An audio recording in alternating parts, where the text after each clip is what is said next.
Mr. Reichert, you're recognized. Thank you, Mr. Chairman. I want to go specifically to the benefits of employees through the corporate tax rate. And I want to focus on Mr. Farr, because last year, Mr. Farr, you might remember I asked you what would be the most important thing that we could do in tax reform, and your answer was lower the corporate tax rate.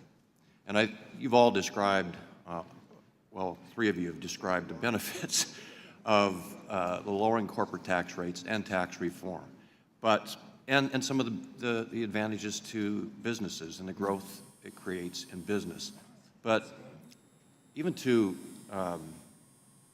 the point that my colleague was making a minute ago, what is the benefit?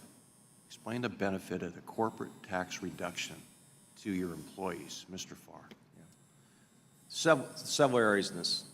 First of all, we'll accelerate growth in the U.S. economy, which will drive up production, will drive, and we're already seeing that, and will drive hiring of more individuals, people in the company, and also because of the demand on people, which is, as you can see right now, the unemployment rate coming down, as much as it's come down, it creates pressure on wages, which we're having to increase our wages and benefits.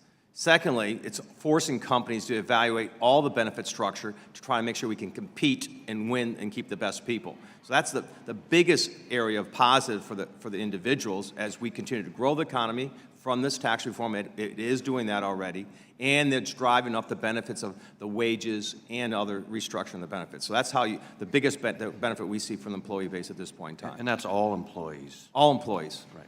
It's not just the employees that are in administration or those that are making higher wages, people who are starting. Everybody across the board. And from the other stand, if you do have higher growth, and to the point that the Chairman Brady mentioned, higher profits, many companies have profit-sharing plans, which will increase the benefits going back to employees. You will also see higher bonuses for all employees. It's not just bonuses for one or two people. It goes up and down our corporation. You know, we pay bonuses to across almost 5,000 or 10,000 people a year based on how our performance goes for the company. So those will go up based on the faster growth. And this isn't just your company. No, it's all companies. And what about workforce development? How does the corporate rate affect your ability to improve your workforce, develop your workforce, or even attract new employees and train people to come into your company to begin employment? One of the biggest issues that we face in the United States right now is the aging workforce.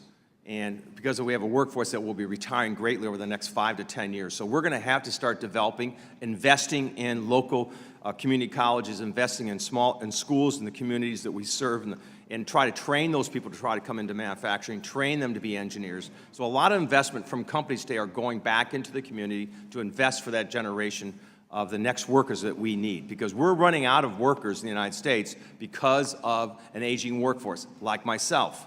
If I look at the next 5 years within Emerson, a lot of the people will be retiring and we have to replace them. So we're having to invest in training, invest in recruiting those people and getting up to speed, which drives up wages again and drives up benefits to those people. Mr. Chairman, I yield back.